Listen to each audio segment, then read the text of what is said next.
Good morning, ladies and gentlemen. Welcome to the seminar Rabuan or Wednesday webinar by Department of Health and Policy Management Universitas Gadjah Mada in collaboration with Indonesian Association of Health Informatics. My name is Rizky and I will be the MC for today's webinar. The topic of this webinar is Building Green AI with Electronic Health Records, Standards, Infrastructure, and Real-World Data. Before we begin, please let me share a few reminders to ensure the smooth running of our webinar. First, please keep your microphone muted during the presentation session and feel free to unmute in the discussion session. And second, we kindly ask all participants to stay until the end of the event as the attendance link will be shared after the final session. Now we will proceed to the main session, which includes presentation and discussion that will be led by our moderator, Dr. Guardian Yoki Sanjaya, PhD. Dr. Guardian is a senior lecturer at the Department of Health Policy and Management Universitas Gadjah Mada. He has led the development of several health information systems in collaboration with District Health Office, the Ministry of Health, BPJS Kesehatan, and other strategic partners. For Dr. Guardian, time is yours. Ya, thank you Mas Rizky. Suaranya oke? Ya, thank you for introducing me, and I think we glad today we can discuss together with our four distinguished speakers from the three different countries, Taiwan, Australia, and also Indonesia. And we are honored to welcome our speakers, Professor Jason from Taipei Medical University, Ibu Ratri from the Indonesian Ministry of Health, Pak Solehuddin Mukhtar, a software designer at MedPlug, and Dr. Anthony Sunjaya from the University of New South Wales, Australia. The themes for the panel discussion related to the data management. We know that currently, especially in Indonesia, is moving toward the implementation of electronic health record in all the health facilities. That's the regulations maintain that every health facility should use the electronic health record. Now we have digital data. Lots of digital data come from the all health facility, and the question is that is there any way to use this data for a different settings, including clinical or research or policy makings. And today we will hear from our presenter. Each presentation will be 20 minutes and followed by the discussion sessions. And for the participants, if you have questions during the presentation, you may submit your questions through the chat box in the Zoom, and we will the questions and we will present all the questions at the end of the presentations. And alternatively, if you want, you are also welcome to speak directly through Zoom during the questions and answer sessions after all the presentations from the speakers. Okay, now let's us begin with our first distinguished speakers, Professor Jason. Good morning, Professor. Good morning. Hi, everyone. Thank you. Thank you for joining us today. And Professor Jason is currently at National PhD programs in Biotech and Healthcare Management, Taipei Medical University, Taiwan. He is an expert in real-world data and evidence-based medicine, specializing in clinical data analysis and precision pharmacotherapy. He holds the key leadership position in data science and the clinical research centers and is the president of the ODC Taiwan Society. Please welcome Professor Jason. The floor is yours. Thanks. And let me share my slides.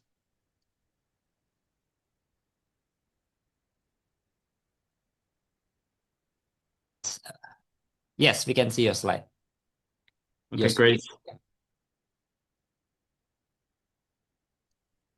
Okay, can you see the first page of my slides? Okay, that's great. Yeah.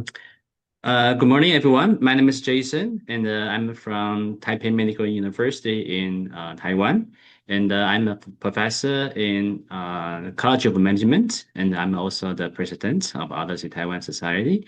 Thanks a lot for organizers' invitation.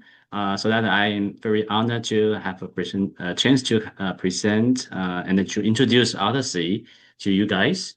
So today I'm going to share some information about Odyssey, and the topic is building sustainable and reproducible research network with real-world EMR applications.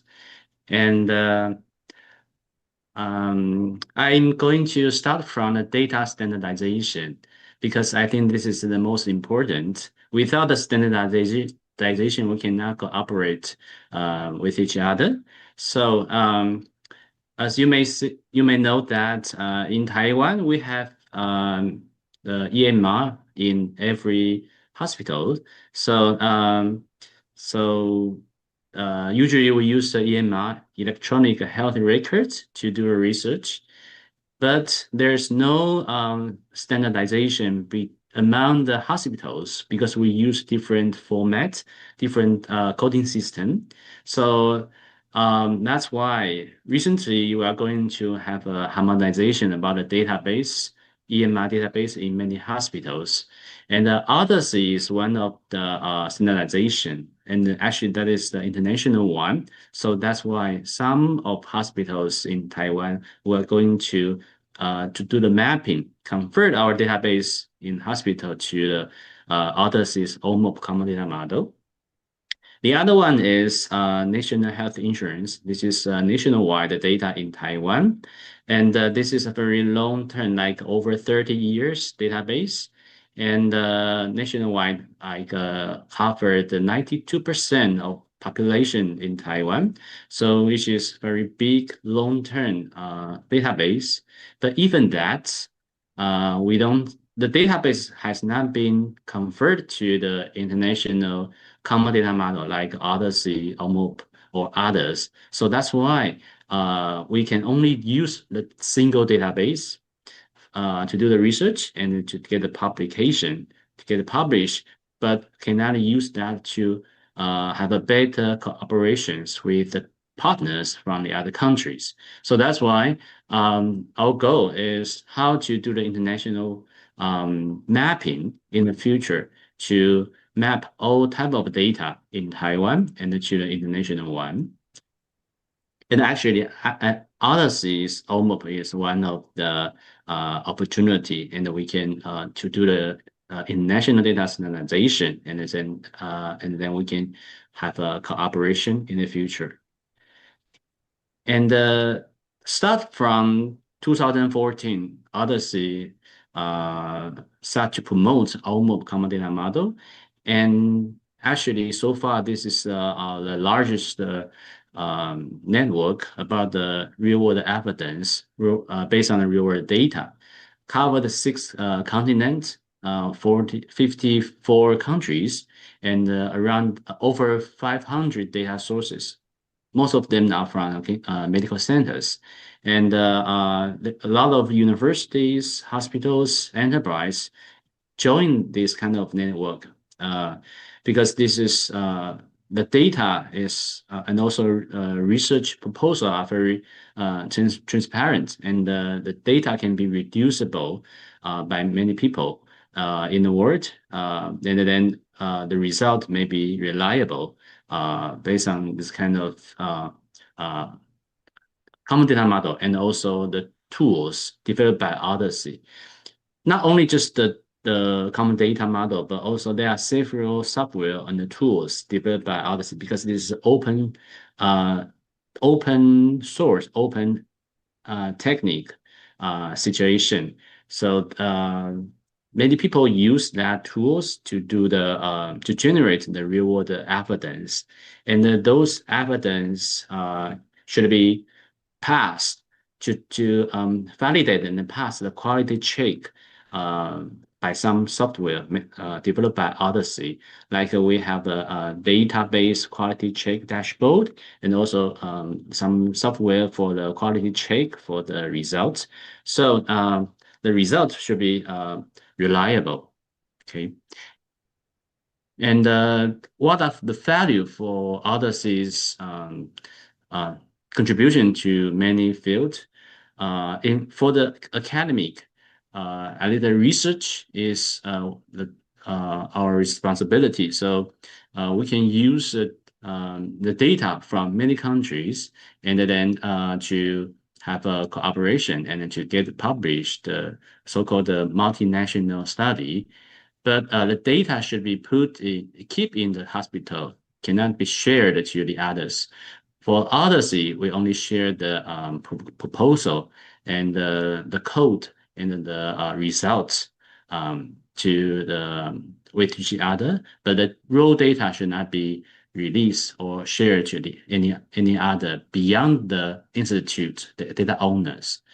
And the teaching, because Odyssey is a nonprofit organization, so there's proposed a lot of teaching, and the materials are all transparent, can be accessed without any payment for free. So Odyssey's teaching can support academic.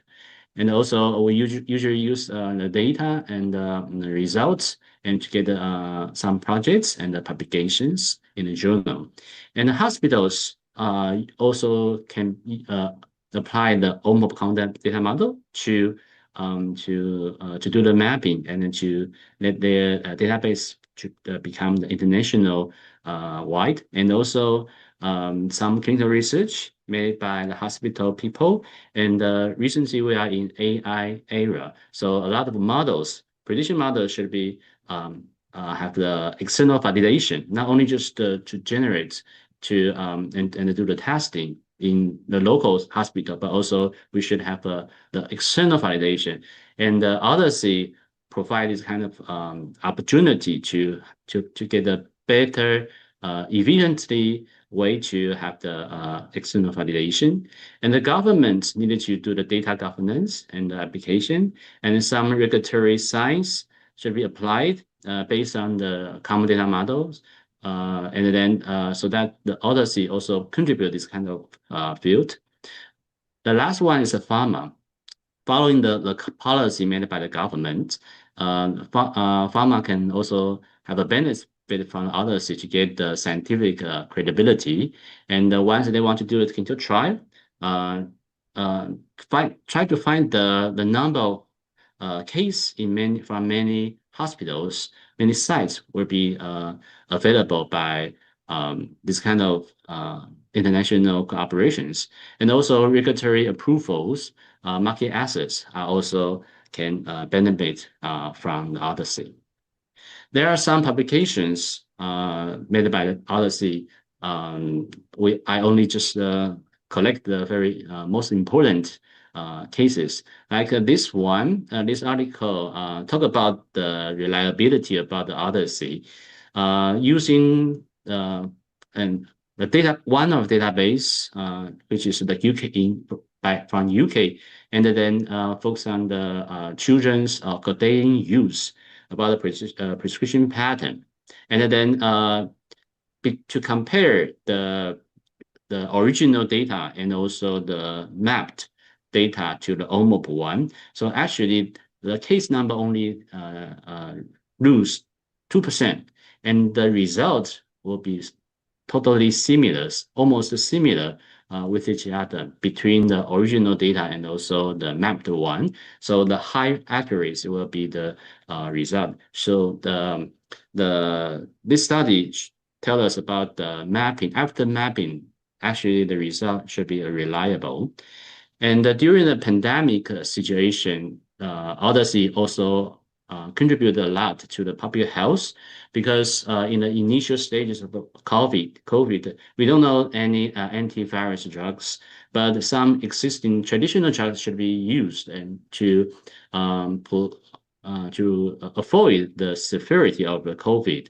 So among the international cooperation based on Odyssey, they has already published some results about this kind of answer, and also to support the COVID governance.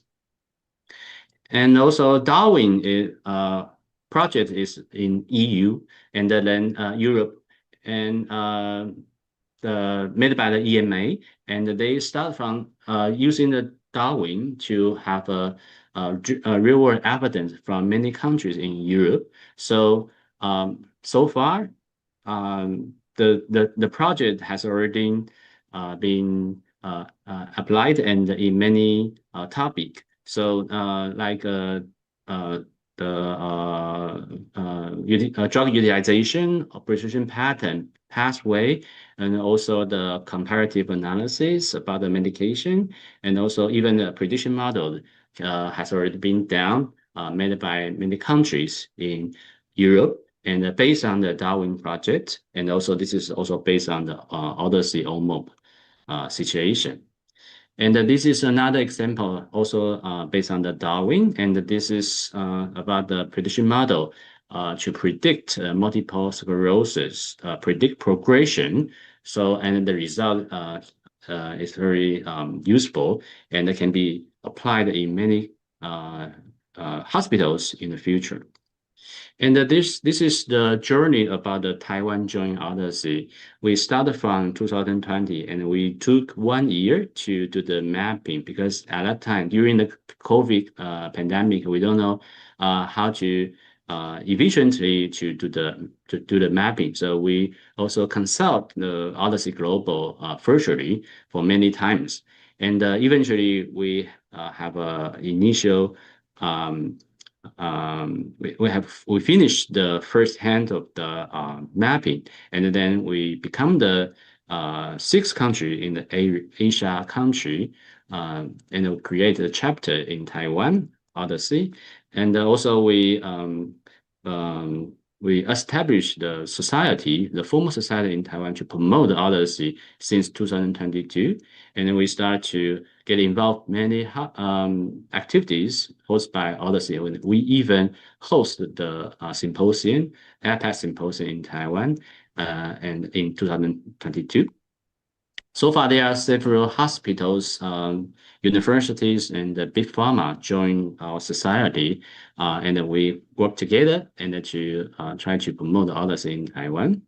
We even developed a product named Medipark to help us to automatically to transfer the original National Health Insurance database data from many hospitals, which is the claims data.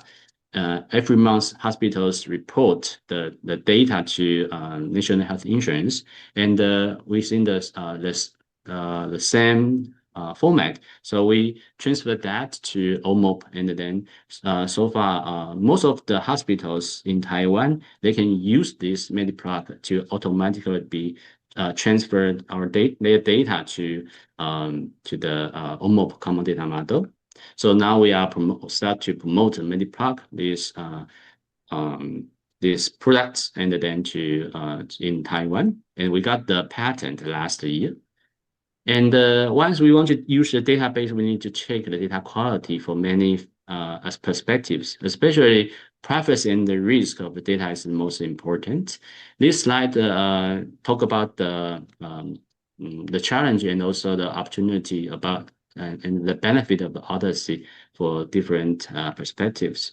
Some tools developed by Odyssey, and we can use many tools from the beginning about the data converting to the end of after the generations. We can apply this kind of tools. So here's some event in the past few years. We get involved even the most activities made by the Odyssey. And then now we have a good connection with the global headquarters of the Odyssey and in many countries. And then here are some publications in the top journals, and which are international collaboration. And then we hope that we can have more and more publication work together in the future. Not only just academic research, but also the big pharma cooperation, like academic industry cooperation, based on the Odyssey OMOP common data model has been carried out. And then we hope that we have more and more hospitals can join us to become the members. If you are interested in Odyssey Taiwan, please visit our website. Thank you a lot.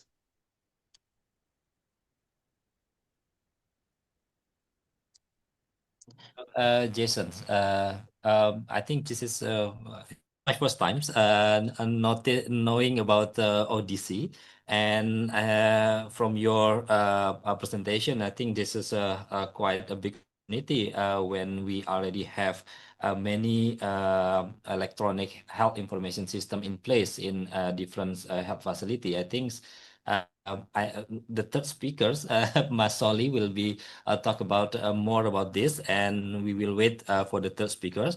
But so Jason, I would like to speak in Bahasa to explain about what you already mentioned, because our audience mostly in Indonesia. Ya, Bapak Ibu sekalian, yang tadi yang disampaikan oleh Prof. Jason adalah pentingnya untuk punya standar data. Kalau kita punya electronic health record di banyak fasilitas kesehatan, maka challenge-nya itu adalah standarisasi data.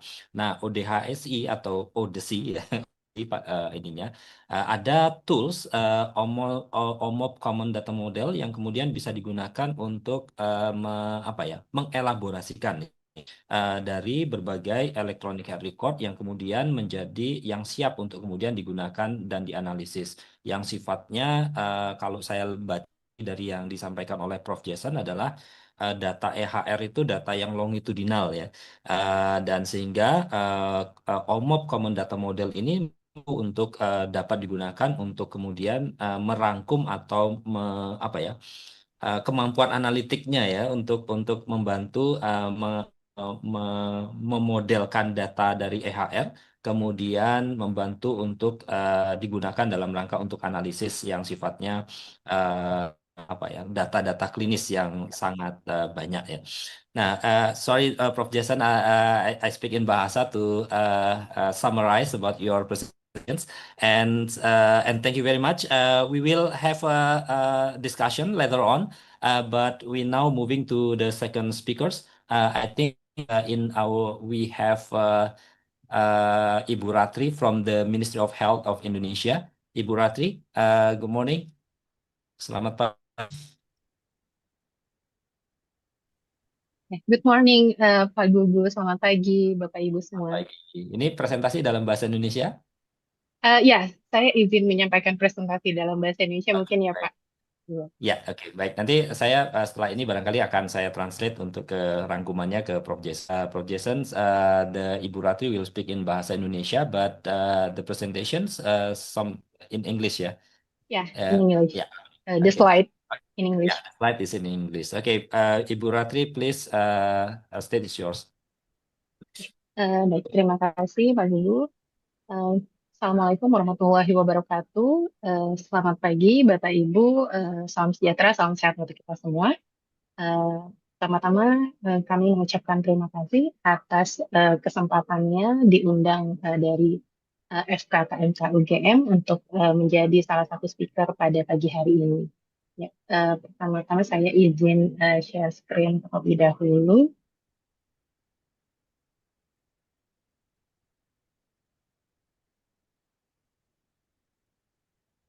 Ya, mudah-mudahan layar saya sudah dapat dibaca ya Bapak Ibu. Ya, kami akan terima kasih Pak Gugus. Ya, kami akan menyampaikan mengenai National Strategies for Data Standards and Interoperability in the Health System Standardized. Ya, jadi itu saja betul sekali seperti yang tadi Prof. Jason sampaikan bahwa standarisasi sangat penting dalam pelaksanaan sistem informasi kesehatan. Nah, ini kita diawali, kita berangkatnya dari gambaran umum dulu ya mengenai pelayanan kesehatan di Indonesia. Saat ini Indonesia memiliki lebih dari 280 juta penduduk yang tersebar pada lebih dari 17.000 pulau. Tentunya dengan wilayah yang sangat luas juga, itu sekitar 1,9 juta kilometer persegi. Nah, kondisi ini menjadikan Indonesia menjadi negara dengan tantangan geografis yang kompleks. Nah, ini khususnya untuk terkait dalam hal pemerataan pelayanan kesehatan dan akses data. Saat ini sudah lebih dari 60.000 fasilitas pelayanan kesehatan yang ada di seluruh Nusantara. Itu mulai dari rumah sakit, puskesmas, klinik, praktek mandiri, apotik, dan juga yang lain-lain ya dan sebagainya. Nah, selain itu kita juga memiliki 1,6 juta sumber daya manusia kesehatan yang tersebar di seluruh daerah. Lalu juga di satu sisi yang lain kita masih memiliki kendala gitu, yaitu salah satunya adalah kendala jaringan internet yang pastinya ini berhubungan erat dengan ini ya digitalisasi teknologi kesehatan. Saat ini masih ada sekitar 1.420 puskesmas yang mengalami kendala jaringan internet kurang memadai. Lalu juga seperti yang mungkin Bapak Ibu sudah sering dengar gitu bahwa sangat banyak sistem informasi kesehatan yang ada di Indonesia yang saat ini tentunya ini sedang masih menjadi tugas kami di Kementerian Kesehatan untuk membenahi dan simplifikasi untuk sistem informasi kesehatan yang ada. Nah, kondisi ini membuat integrasi data menjadi salah satu fokus utama dalam transformasi digital kesehatan. Oleh karena itu, Kementerian Kesehatan sudah merumuskan transformasi digital kesehatan itu tujuannya untuk memperkuat sistem informasi kesehatan di Indonesia. Salah satu fokusnya adalah menciptakan satu ekosistem data kesehatan nasional melalui sistem informasi kesehatan nasional atau kita biasa menyebutnya SIKN. Ya, nah, salah satu tantangan digitalisasi teknologi kesehatan di Indonesia, seperti yang sudah tadi disampaikan bahwa masih ada fasilitas pelayanan kesehatan yang menggunakan rekam medis yang berbasis kertas atau rekam medis manual. Nah, ini tentu saja menimbulkan banyak permasalahan ya, karena dari sisi efisiensi tentunya kurang baik, lalu juga dari sisi mutu pelayanan ataupun juga tata kelola. Nah, kalau kita lihat di sebelah kiri, gambar di sebelah kiri, ini tentunya masih ada nih di wilayah-wilayah di pelosok Indonesia yang masih menggunakan rekam medis manual. Nah, ini proses pencarian pasien dari tumpukan-tumpukan berkas tersebut tentunya butuh waktu dan juga makan biaya. Nah, jadi bukan hanya memperlambat proses pelayanan, ini tentunya juga menimbulkan biaya operasional yang cukup besar setiap tahunnya. Nah, berikutnya kita beralih ke gambar kedua di bagian tengah, yaitu kita bisa melihat bahwa ada potongan berita tentang ketidakefisienan layanan kesehatan. Ini akibat dari proses pengambilan dokumen yang masih dalam bentuk kertas. Nah, ini membuat pasien menjadi tidak sabar karena berkasnya sulit ditemukan dan juga jadinya banyak keluhan dari masyarakat bahwa eh, sistem di pelayanan kesehatan tidak mampu untuk mendukung kebutuhan layanan yang cepat dan efisien. Lalu kita lihat lagi di sebelah kanan itu ada salah satu contoh juga dampak manajerial dari tidak menggunakan sistem informasi kesehatan secara optimal, yaitu jadi karena tidak menggunakan sistem informasi kesehatan secara optimal, tentunya sulit gitu untuk mendapatkan data yang akurat, terkini, dan juga tentunya pimpinan sulit mengambil keputusan strategis yang berbasis data.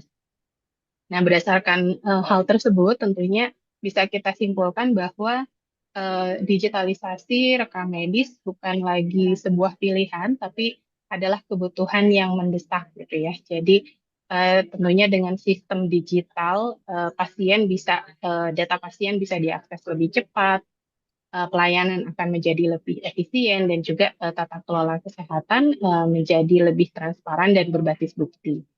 Oleh karena itu, untuk mendukung percepatan digitalisasi rekam medis, Kementerian Kesehatan sudah mengeluarkan Peraturan Menteri Kesehatan Nomor 24 Tahun 2022 mengenai rekam medis. Nah, ini kalau kita lihat di sini ada transformasi sistem kesehatan nasional di salah satu pilarnya pada pilar 6, yaitu pilar transformasi teknologi kesehatan. Ini akan mendukung dari transformasi digital pilar-pilar lainnya. Jadi di sini ada pilar kesehatan primer, kesehatan lanjutan atau kesehatan rujukan, ketahanan kesehatan, pembiayaan kesehatan, dan juga sumber daya manusia kesehatan. Nah, selanjutnya saya beralih ke lebih jauh mengenai satu sehat. Satu sehat mungkin Bapak Ibu sudah pernah dengar sebelumnya ini satu sehat diluncurkan oleh Kementerian Kesehatan, bukan berupa aplikasi, tapi berupa platform penghubung integrasi ekosistem data kesehatan. Nah, ekosistem satu sehat sendiri itu ada berbagai macam sistem yang ada yang tujuannya untuk simplifikasi dan juga untuk agar lebih sistem yang ada lebih efektif dan efisien. Untuk yang pertama, kita bisa melihat ada satu sehat platform. Nah, satu sehat platform ini adalah sistem yang mampu mengintegrasikan data RNA dari fasilitas pelayanan kesehatan yang ada di seluruh Indonesia. Nah, berikutnya itu ada satu sehat mobile yang ditujukan untuk masyarakat agar masyarakat dapat mengakses data kesehatannya dan juga mendapatkan informasi dan edukasi kesehatan. Selanjutnya ada satu sehat rekam medis. Ini memungkinkan untuk data pasien dapat diakses lintas fasilitas pelayanan kesehatan secara aman, tentunya dengan izin pasien. Nah, saya lanjut ke satu sehat resep yang untuk peresepan obat, satu sehat logistik untuk data logistik kesehatan, satu sehat SDMK untuk pencatatan dan pengumpulan data SDM kesehatan, Sehat Indonesiaku atau yang saat ini rebranding gitu ya menjadi satu sehat Indonesiaku, yaitu pencatatan pelayanan kesehatan luar gedung dan juga untuk cek kesehatan gratis. Lalu yang berikutnya ada satu sehat data, yaitu yang berupa portal untuk penyajian visualisasi data. Nah, lebih jauhnya mengenai satu sehat sebagai pusat layanan informasi kesehatan nasional, ini menghubungkan dari berbagai sumber data dari fasilitas pelayanan kesehatan, lalu juga dari tenaga kesehatan atau SDM kesehatan, industri kesehatan dan juga sehingga sampai ke masyarakat gitu ya. Jadi end-to-end journey untuk layanan kesehatan di Indonesia. Nah, datanya itu bersumber dari mana? Datanya bersumber dari seluruh fasilitas pelayanan kesehatan yang ada di Indonesia, mulai dari puskesmas yang berjumlah lebih dari 10.000 puskesmas, 3.000 rumah sakit, 18.000 klinik, dan juga sampai dengan praktek mandiri dan juga apotik. Nah, ini termasuk data pelayanan kesehatan yang di luar gedung dicatat oleh kader menggunakan aplikasi Satu Sehat Indonesia. Nah, semua data tersebut dikirimkan ke platform Satu Sehat melalui integrasi dan standarisasi data menggunakan protokol HL Stephen Fire, yaitu standar interoperabilitas data kesehatan. Jadi dengan begitu, gitu format data menjadi seragam sehingga bisa dibaca dan digunakan lintas sistem. Selain itu, kami juga menggunakan standar terminologi kesehatan, data kesehatan yang salah satunya adalah ICD-10, ICD-9-2M, Smart City, Kamus Farmasi dan Alat Kesehatan, dan juga Lowing. Sedangkan untuk standar pertukaran data digital imaging, kami menggunakan DICOM. Nah, selain itu, Kemenkes menyusun juga master data kesehatan atau data induk kesehatan yang dijadikan referensi bagi seluruh sistem informasi kesehatan yang ada untuk mencatat, mengelola, dan bertukar data secara konsisten dan terstandar. Setelah data tersebut terkonsolidasi dalam platform Satu Sehat, tentunya berikutnya adalah pemanfaatan data. Nah, pemanfaatan data di sini tidak hanya untuk masyarakat melalui Satu Sehat mobile, tapi juga untuk pemerintah melalui Satu Sehat Data, contohnya karena di situ akan ada visualisasi data dan juga pengguna data dapat menganalisis data. Nah, selanjutnya juga untuk fasilitas pelayanan kesehatan melalui elektronik medical record portal atau portal RNA, Satu Sehat RNA, yang dimana data pasien dapat dipertukarkan antar fasilitas pelayanan kesehatan, tentunya dengan cara pertukaran data yang aman dan juga seizin pasien. Nah, semua ekosistem ini berjalan di bawah landasan regulasi, yaitu Undang-Undang Kesehatan, Undang-Undang Pelindungan Data Pribadi, Peraturan Presiden tentang Satu Data Indonesia, dan juga transformasi digital pemerintah.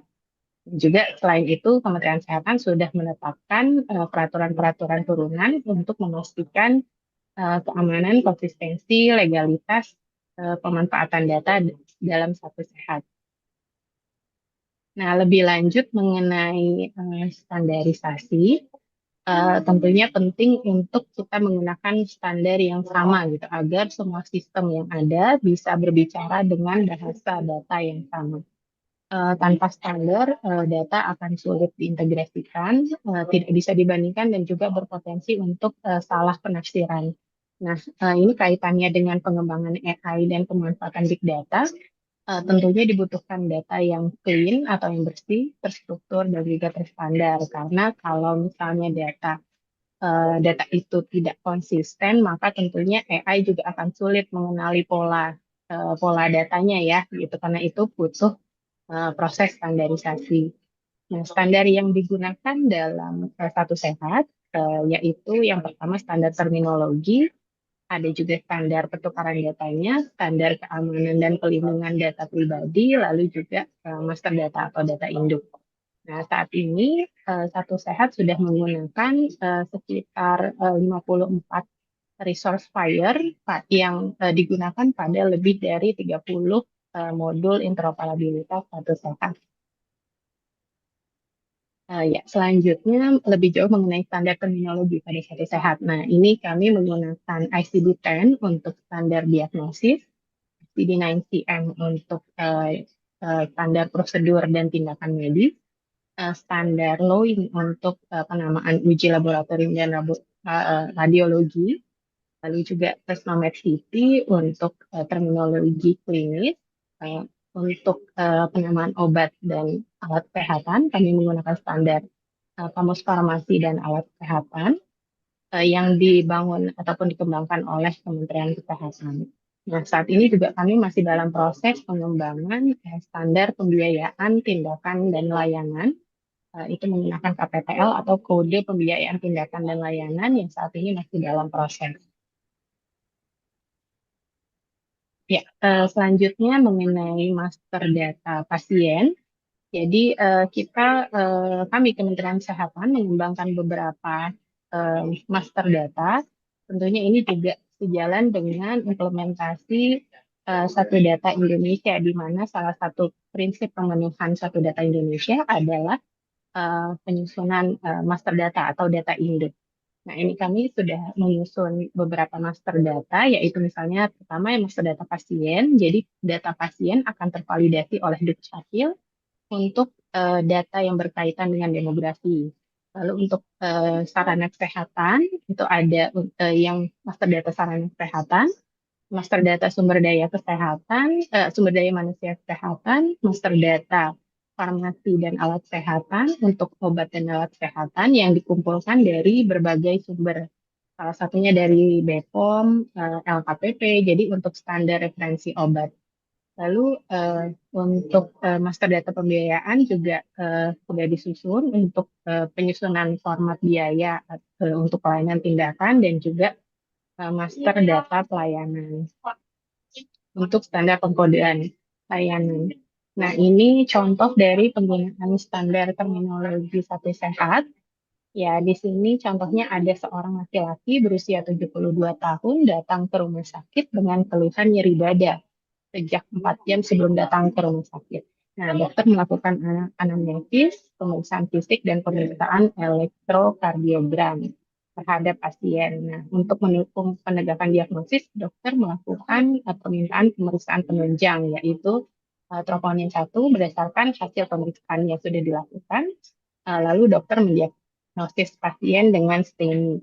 Nah, di sini kita bisa melihat bahwa ada beberapa standar yang sudah, ini kita bisa menangkap beberapa standar di sini ya. Jadi, untuk contohnya untuk fire untuk standardizer-nya ini menggunakan gender, yaitu code-nya male dan value-nya male. Lalu juga kita gunakan kita dapatkan dari untuk terminologi klinisnya nih, keluhan utamanya chest pain itu bersumber dari SNOMED City acuannya. Lalu untuk tindakan medis ICD-9-CM kita ambil untuk value-nya itu elektrokardiogram dengan kode 89.52. Lalu juga lowing dan juga kode diagnosisnya itu menggunakan ICD-10 gitu. Jadi di sini sudah masing-masing ini ya kita bisa mengambil berdasarkan standar-standar terminologi yang sudah ditetapkan oleh Kementerian Kesehatan. Nah, ini berikut adalah link gitu alamat untuk mengakses SNOMED City International Browser yang bisa kita gunakan karena saat ini Indonesia sudah menjadi salah satu member country SNOMED internasional. Jadi semua di Indonesia, semua rakyat Indonesia itu bisa menggunakan SNOMED City secara gratis, tidak berbayar karena sudah diwakili oleh Kementerian Kesehatan. Nah, untuk pengajuan afiliasi SNOMED City bisa diajukan melalui link tersebut dan juga ini ada alamat-alamat yang lain ya. Jadi untuk mengakses KPTL, login browser, lalu juga terminologi Satu Sehat lebih jauhnya apa saja yang ada bisa diakses melalui Satu Sehat portal gitu. Lalu juga ada KFA browser dan juga secara keseluruhan portal Satu Sehat. Nah, di sini tadi kita sudah berbicara standar, tentunya tujuannya untuk ini ya, tujuan akhirnya adalah data gitu. Jadi data yang akurat, data yang berkualitas baik, dan yang bisa kita jadikan bahan gitu untuk perumusan kebijakan. Nah, di sini saya akan memperlihatkan salah satu contoh dari yang sudah dibuat di Satu Sehat Data. Jadi di Satu Data terdiri dari beberapa beberapa dashboard gitu. Jadi Bapak Ibu rekan-rekan semuanya bisa jika ada yang membutuhkan data gitu bisa mengakses ke Satu Sehat Data satusehat.kemkes.go.id/data. Nah, di sini nanti ada dashboard-dashboard publik dan juga dashboard private yang perlu diakses dengan mendaftar terlebih dahulu. Jadi di sini di Satu Sehat Data tidak yang berupa rumah data gitu ya, tidak hanya ada dashboard tapi juga kami menyediakan dataset tabular yang bisa diakses untuk kebutuhan analisis lebih lanjut dan juga dilengkapi dengan metadatanya. Dan juga jika Bapak Ibu memiliki kebutuhan data yang belum ada di dashboard maupun dataset yang kami siapkan, berarti Bapak Ibu bisa mengajukan melalui layanan data. Nah, ini semuanya bisa diakses melalui portal satusehat.kemkes.go.id/data. Ya, mungkin itu yang dapat saya sampaikan terkait dengan standarisasi data kesehatan yang tujuannya tentunya kita untuk menghasilkan data yang berkualitas baik ya Bapak Ibu. Izin mungkin sekian dari saya kembalikan ke Pak Gugu. Terima kasih. Baik, terima kasih Ibu Ratri. Mohon nanti ditunggu sebentar, kita masih ada 2 speaker lain. Nanti di akhir presentasi ada sesi diskusi. Saya izin untuk merangkum dalam bahasa Inggris Ibu Ratri. I think Ibu Ratri already mentioned about the situations of the ecosystem in Indonesia. First, the health facility in Indonesia is more than 60,000 health facilities, including hospitals, primary care, private practice. That's already some of them is already use the electronic health record, but several is not implementing the EMRs at the moment, since many problems happens, including availability of infrastructure and also internet connections. And however, Indonesia since 2022 have a regulation to the electronic medical record, where all the health facility should be connected to the Satu Sehat platform. Satu Sehat platforms is the platform provided by the Ministry of Health to integrate electronic medical data from the all health facility using the EHR standard protocols. And inside the protocols, the Ministry of Health also recommends several data value standards such as ICD-10, Romed City, LOINS, medical product catalogs, billing catalogs, which is adopting from the international standard or developing nationwide, developing in the Ministry of Health level and then used by all the health in Indonesia. And according to the Ibu Ratri, that the data that already transferred into the Satu Sehat platform is has been analyzed to provide basic information in form of the dashboard, the standard dashboard that can be accessed by Ministry of Health, sub-national level, and also by public, by public, like we can access the standard informations in the Ministry of Health website or data or dashboard. And if you have, there is also opportunity from the Ministry of Health for those who would like to request additional data for research, for example, you can ask the Ministry of Health to to discuss or to request the data for research purpose or for other purpose. Thank you, Ibu Ratri, for your nice presentations and related to the digital health ecosystem in Indonesia. And we move on to the third presenters. We have Muhammad Solihuddin Muhtar, or Mas Soli. Mas Soli, good morning. Good morning, Mr. Guardian. Okay, Mas Soli, you are in Taiwan or Indonesia? I'm in Taiwan right now. Yeah. Okay, in Taiwan. Okay, thank you, Mas Soli, for joining us. Yes, Mas Soli is professional software engineers, and I think in the first presentation, Professor Jason mentioned about Medi, and he is the one of the men behind the Mediplug at the Taiwan, and already experience working with electronic medical record data to integrate from a different health facility. And Mas Soli also from the Jawa Tengah, Kota Semarang, and he also contribute to multiple health information system initiative Indonesia, including Semarang City Primary Health Center Information Systems. And I think one of the project related to digital health of Mas Soli is related to Semarang City dengue surveillance systems. And he is also active member of ODC network and currently leads the ODC implementation initiative at Semarang district. And we hope from Professor Jason and also from Mas Soli, we can learn more about ODC and probably if audience or participant interest in ODC, and I think this is times for us to opportunity for learn more. Okay, Mas Soli, please welcome Mas Soli. The floor is yours. Okay, thank you, Dr. Guardian, and I will share my screen. Okay, can you see my screen? Yes. Okay. Okay, so I will start the presentation.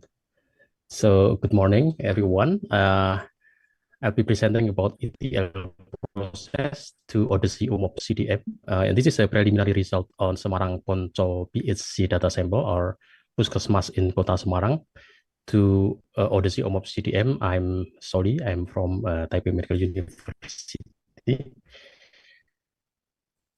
So, to reiterate what Professor Jason already said, that Odyssey is very important to conduct the analysis on our data set, because most of the time we only collect, but we never do the analysis because it's kind of very hard for doing the data cleaning and so on. So actually Odyssey enable us to do the analysis and to do the collaboration. So because the main purpose of the OMOP CDM is to do the collaboration study and network. So that's why it is OMOP, meaning that Observational Medical Outcomes Partnership Common Data Model. So I want to highlight one of the Odyssey CDM benefit compared to other platform. We have TriNetX, we have PCORNet, and so on. And one of the most important benefit of Odyssey is very details in cohort definition and study design. So for example, if we want to compare treatment A versus treatment B in stroke patient, and the outcome, let's say,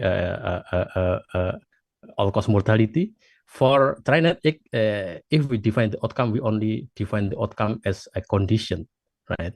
Whether other disease or other condition. But in Odyssey, we can define the cohort very detailed, and we can also define the outcome in very details and very precise study design. So that is one of the benefit of the CDM Odyssey. And because it is mostly about technical things, how to convert, in this case, Semarang Poncol dataset into OMOP CDM. So we need to fulfill the minimum OMOP CDM requirements. It is a core tables required for OMOP CDM. We need to have the person information, demographic information, visit occurrence, it is healthcare encounters, and also condition occurrence for diagnosis and health condition, and drug exposure, meaning for medication and also treatment. And we need all of this in standardized vocabularies. For example, we use SNOMED for the diagnosis and health condition, and also RX norm for the drugs. And here is the sample data set we got from Semarang. In this trial, we use one sample of PHC, Poncol, Puskesmas Poncol. It has around 12,000 unique patients in 1 year, 2024 visit, and it has around 33,000 records or visits. It consists of 16 data elements or columns, mostly talking about patient demographics. We can see here anamnesis, vitals, local medication codes, and drug quantity. So we can see here we have the anamnesa, batuk mulai tadi malam, and so on.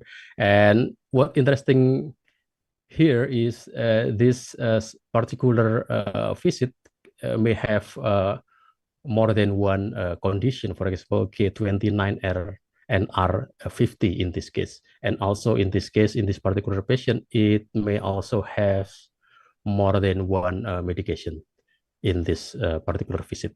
So yeah, the problem in this case is in our Puskesmas or our PHC, we still use a local medication code. We don't use ATC, we don't use KFA, because it is developed since 2003 or 2004. So it is very long time ago. So we just use local medication codes. But luckily, we also have the Indonesian medication names. For example, amoxicillin capsule and so on, betamethasone, asam folat, and so on. And also we already use ICD-10 for the diagnosis codes from early on. So if we compare this structure and this requirement, mostly we meet the minimum requirements. We have sufficient patient demographic data for person table, visit dates and encounter information, and so on. But the challenge is, of course, we need to map the medication name. We need to require precise mapping to RX norm, right? To convert the amoxicillin or amoxicillin and so on to the RX norm code. And also somehow some of the ICD-10 codes fail to be mapped into the SNOMED CD. We can see the sample later. And if we're focusing on the local drug codes, we need to map these local drug codes into the standard one. For example, I'm also interested with Bu Ratri presentation about the KFA. We will take a look later if we can do something with this situation. And for the ETL process itself, ETL means extract, transform, and load process extracting from the source, meaning the source from the, let's say, a hospital or puskesmas, and transform to the CDM format, and then load into the files to be imported to the database later on. So in this case, we map the ICD-10 code into this Nomad CD using Athena vocabulary. This is free. You just need to sign up and download it. This very big data set. It is almost 5 GB in size. It mostly consists of CSV files, and we map the Indonesian drug names to add exnom concept.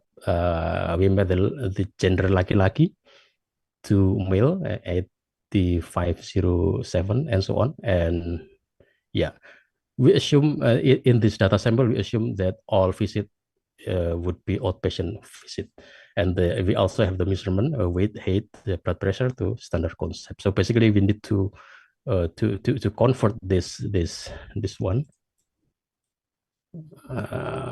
this data source from Ponsel CSV and combine with a concept CSV and concept relationship, and to generate these files, CTM files, condition occurrence, drug exposure, measurement, person, and also visit occurrence. So this is the example how the script is running. Wait a second. Yeah, this one is actually the same. Yeah, the same.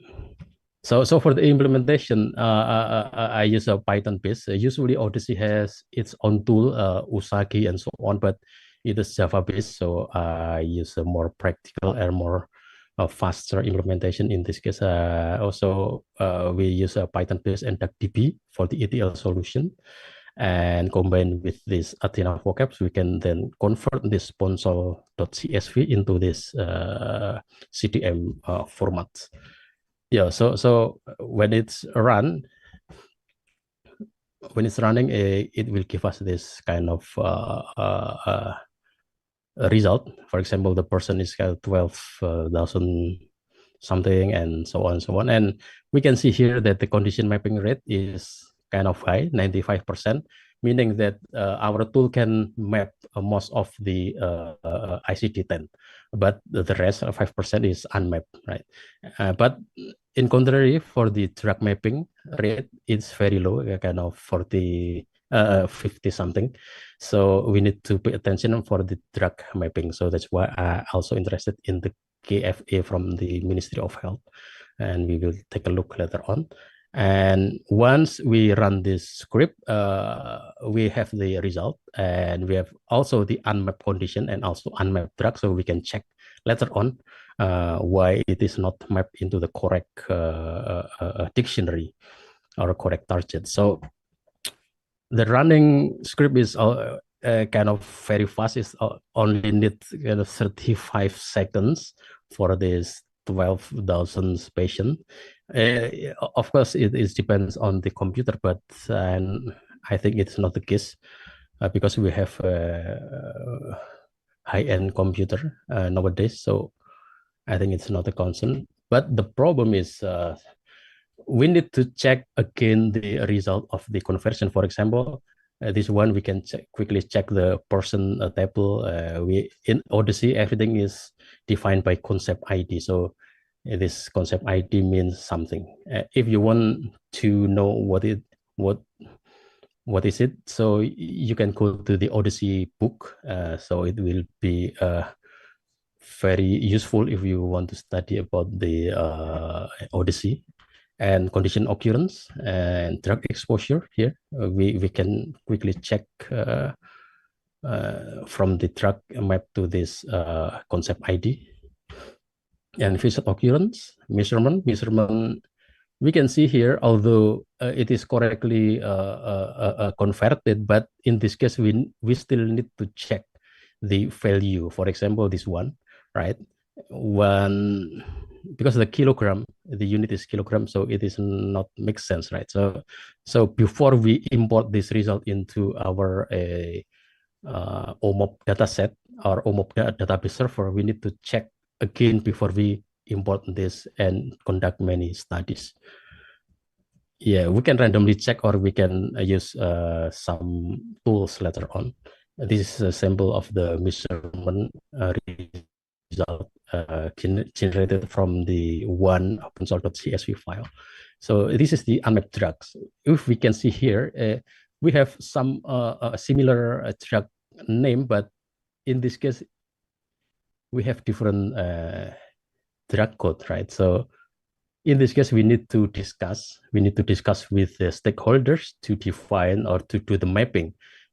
For example, this one should be, for example, we can map to ATC code, right? ATC code, this one represent this ATC code and this one represents ATC code. Because if we only use the name, many drugs have the same name but a different code. So that's why we need to sit and talk about this very, very carefully. And we can see the occurrence count and the affected person. So because it is not mapped, meaning that if we do the analysis, we lost this number of person in the study. So that's why it is very important to make sure that the mapping is okay, right? And this is the unmapped ICD-10.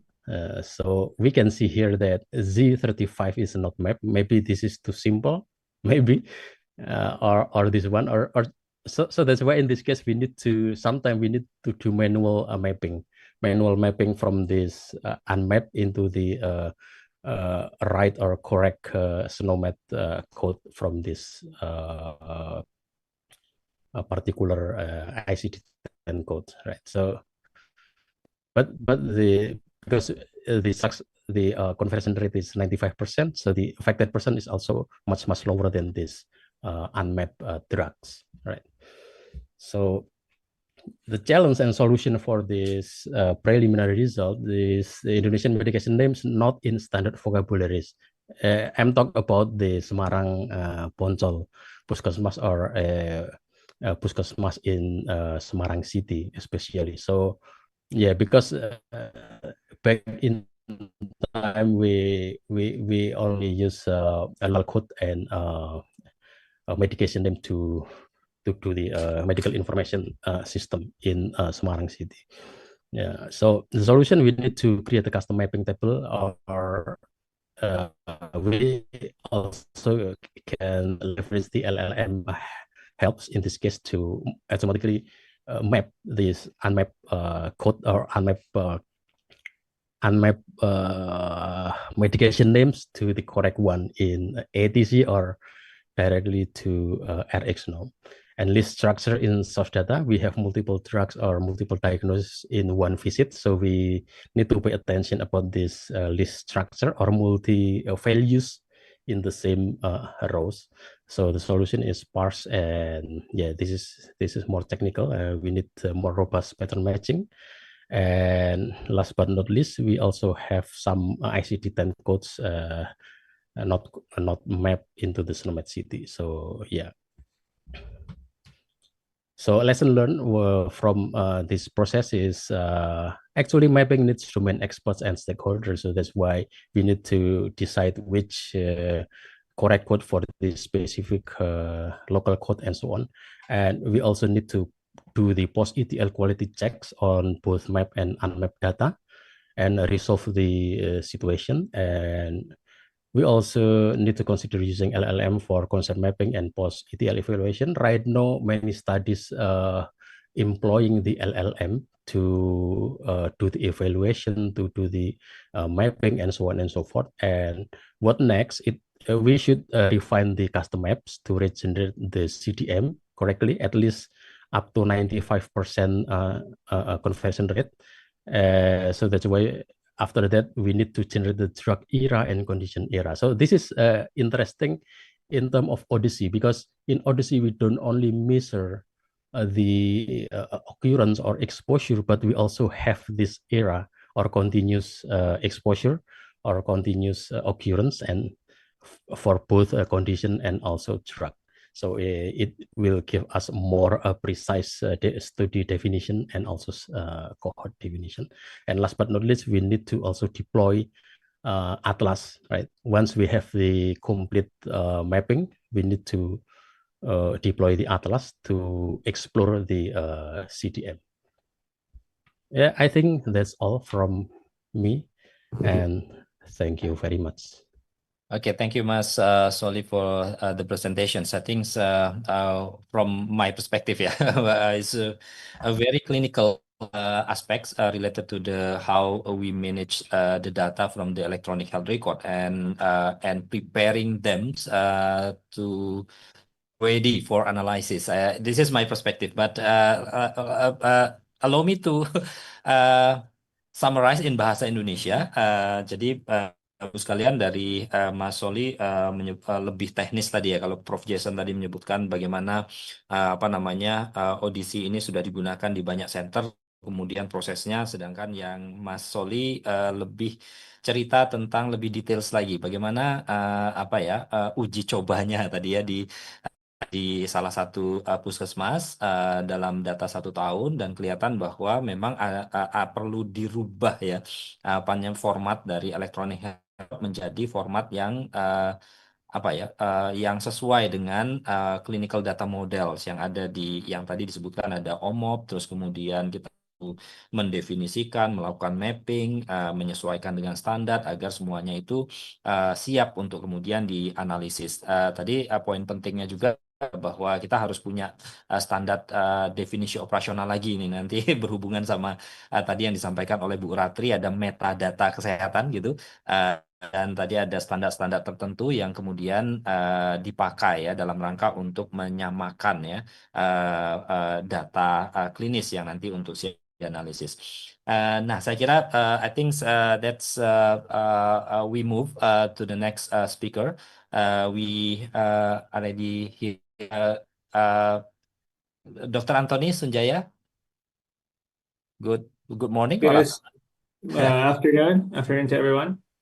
Okay, good afternoon, Dr. Anthony. Thank you for attending this panel sessions. And I would like to introduce Dr. Anthony, medical doctor, senior lectures in the health leadership and management, and the director of lifelong learning and co-lead digital health and AI of population health, Faculty of Medicine, UNSW, Sydney, Australia. So even though that he is Indonesian, but he will present in bahasa Inggris in English, and then for those participants, we already have more than 170 participants in the Zoom room, and you may also ask with Indonesians or in bahasa, and then the end of the presentation after Dr. Anthony presentations, we move to the discussion sessions. Okay, please welcome Dr. Anthony. The stage is yours. Thank you. Thanks. Thank you for the invite, first of all. And I'll present in English for the purpose as well of probably colleagues from Taiwan that I know would understand it better. I've been tasked today to talk about green AI.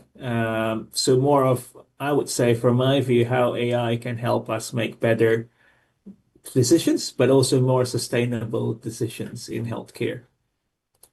I'll just share my screen. Please let me know if you can see it.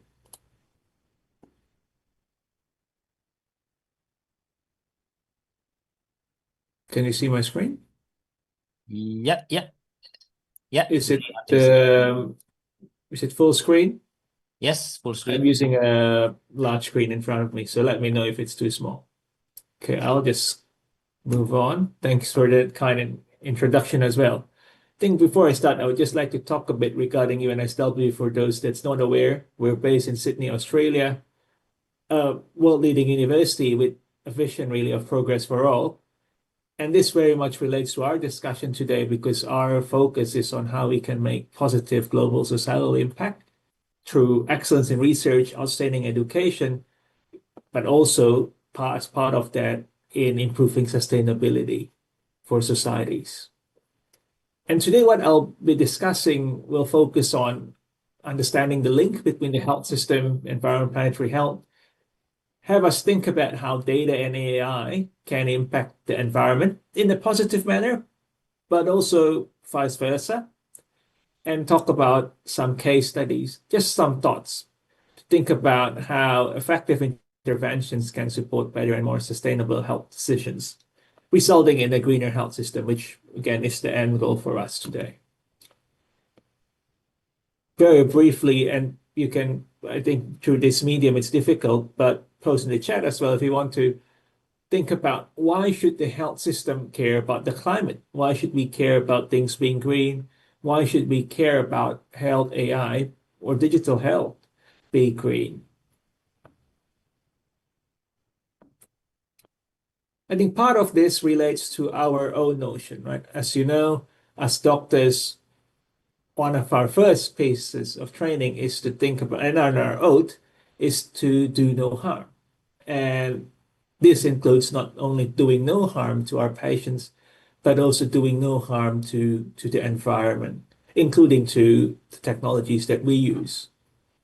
And as we can see from this diagram from the WEF, the impact of climate change on human health is extensive. It goes beyond, I would say, the things that we think about sometimes, which are more infectious disease, but also relates to cardiovascular disease, other NCDs like injuries because of severe weather events. Extreme heat has been shown to increase mortality, forced migration due to environmental degradation, changes to water quality, changes to allergens. And this is where, just to see it in your mind, AI and data can help, right? All of these systems, be it the details in the center, such as air pollution levels, allergen levels, heat, are all collected by many institutions, right? Their data, essentially. And how they can predict or result in increasing exacerbations, increase mortality, for example, is also recorded in different systems. And if we think about it, how can we link those systems together to common data models? I would say is one thought that everyone can put in mind. Side of the moral imperative, if we see earlier, right, regarding healthcare, there is an economic imperative to why we need to think about sustainability in health systems. We are facing a situation where there's increasing burden due to many causes, including aging population,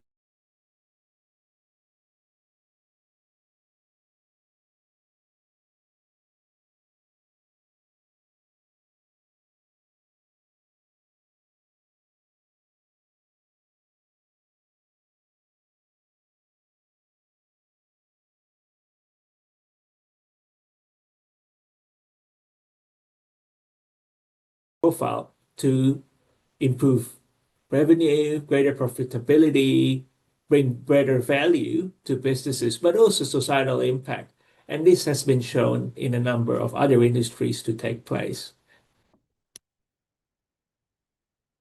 If we look at the health system and how it contributes to emissions, we can see, for example, here in this diagram, this is from the NHS, which has done some major work in tracking their emissions. There is the carbon footprint from the facilities, so the direct stuff, anesthetics, etc., from electricity, which is a big part across the world, the indirect scope, and then the other ones, which is metered dose inhalers, for example, freight transport, patients visiting and traveling to get healthcare. So there's a lot that healthcare contributes to. A lot of it, as we can see again on the right, highlighted here, is electricity actually and heating for those in temperate climates. So these are areas where, again, we can think about intervening.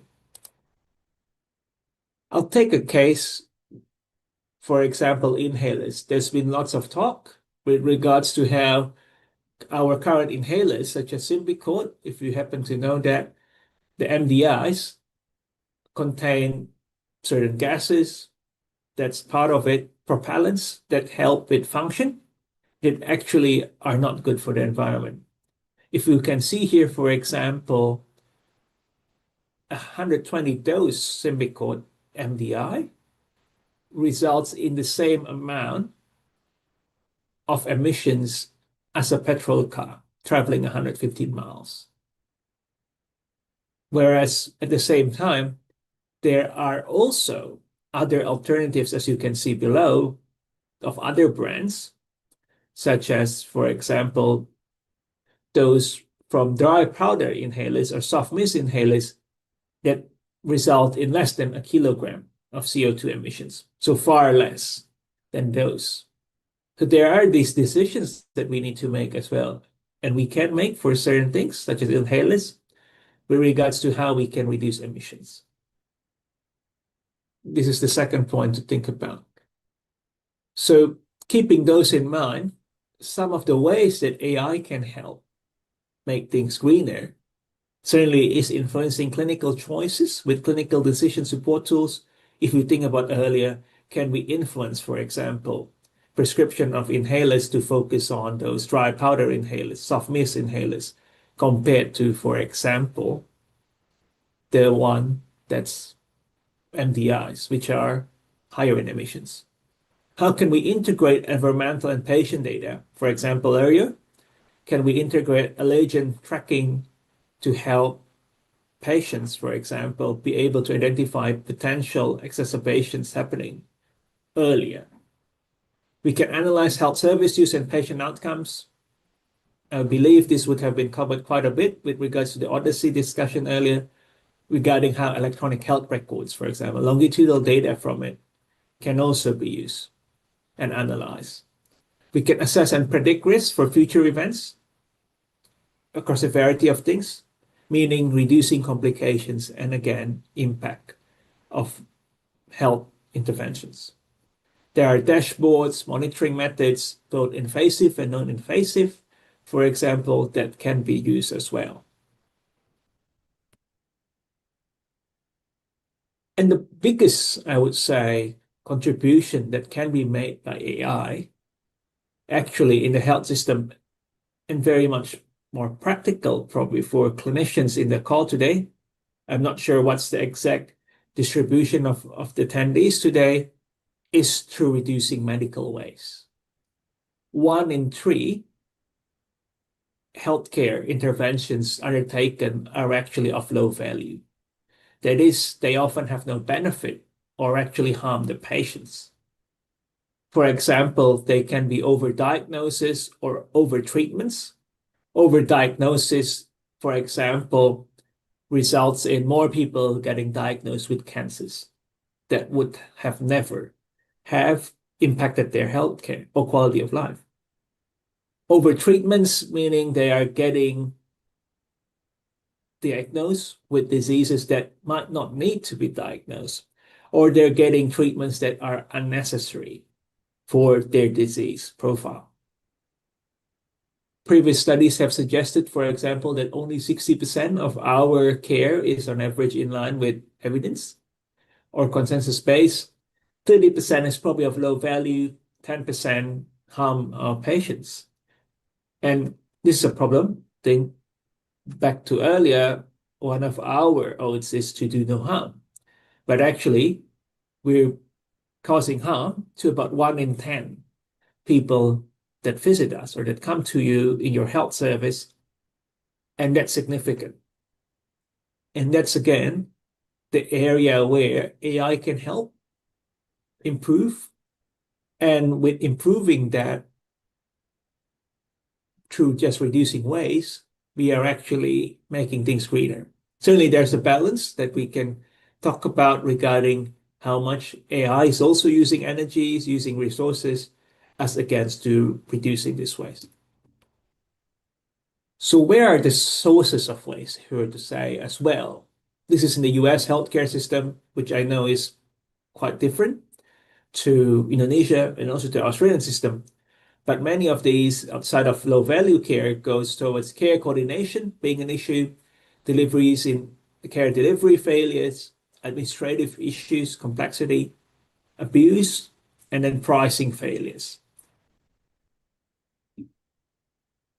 I'll discuss some of our work now with regards to how we've used AI to improve diagnosis, essentially trying to reduce overtreatment, reduce overdiagnosis at the same time, and through that help make things greener. In this case, this is a two-step process. We had an AI that is regulatory approved, and we've been commissioned to validate to see whether it improves detection of certain conditions. In this case, lung conditions, COPD, asthma, interstitial lung diseases. The first stage, we were looking at whether it actually is as good as independent experts being pulmonologists. In this case, as we can see, AI was quite good in this case with regards to COPD, asthma, and ILD in I would say, identifying cases, classifying them. Not so much for asthma if you see the sensitivity, but very much so for COPD, where spirometry is the gold standard. And I think often you would question with it being in the 70s and 80%, right? Is it good enough? I think we could argue that previous studies have shown that compared to experts alone with the same set of details can only classify accurately in 61% of cases. So this is better than experts as a group. And we would expect it to be better than an individual. Hence, we say this is good enough and look to see what happens if we provide primary care clinicians with it through an RCT. In this case, we randomized about 200 into two groups, those with AI and those without AI supporting these patients. And what we can see and what we're interested to look at is where it improves diagnosis. So back to that piece where can we improve, again, those who get treatments, look at quality of assessments, confidence, pattern interpretation, and a few other outcomes. And I'll just present very briefly the primary outcome here, where we've showed for COPD that having AI support augmentation was able to improve the percentage of diagnosis that's accurate by 15.9%. And that means it's about 16 patients with COPD every 100. And that's significant. At the same time, overall, for other cases, including asthma, for example, it resulted in a 10% improvement. Again, statistically significant. When we look at other things, we can look at as well that there's been improvements with regards to looking at things such as technical quality. Though I think an interesting point here is how confidence in preferred diagnosis remains the same in both groups and not statistically different. So doctors remain quite confident with and without AI. I think there's a lot of movement to think about as we move from these data to practice. How can we work to improve people's confidence in these systems being still critical, but also utilizing them more rather than just skipping through those recommendations that can be helpful. The other side to it is with regards to AI helping reduce travel. I think a very famous example is on diagnosing diabetic retinopathy. I think as we can see on the left from the diagram earlier, patients and visitors' travel is a big and significant contributor to the carbon footprint. And in this case, through using AI, whereby AI was used to conduct an autonomous health exam, eye exam, it's shown that it is possible to reduce a significant amount, ignoring referral cases for sure, which always needs to happen, but it reduces it from about 8,000 grams of CO2 emissions per exam when you do it in person, because a lot of it is travel, to give or take 1,600. Quite a significant 1/5 change to it. So I'm interested to hear from everyone, and again, please feel free to put in the chat, how else do you see AI can help to make things greener? I'll give everyone a few seconds to do so.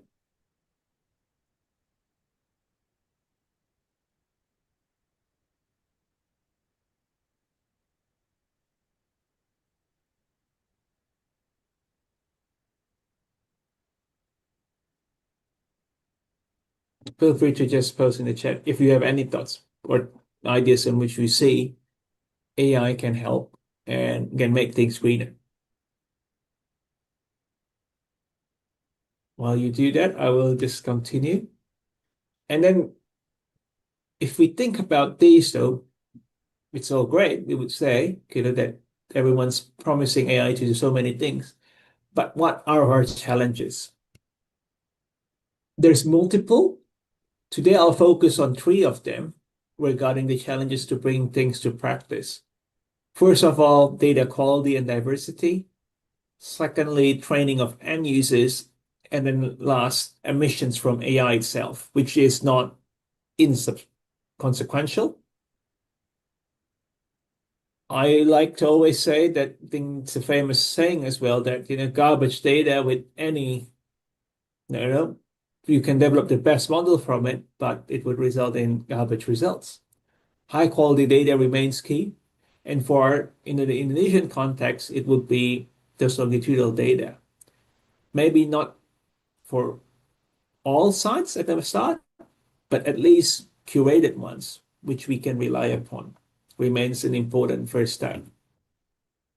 We look at a number of years ago now what social determinants of health data is being recorded in the primary care setting across a number of countries. And just background, social determinants of health include things such as education, where people live, economics, and we compare it across 8 countries.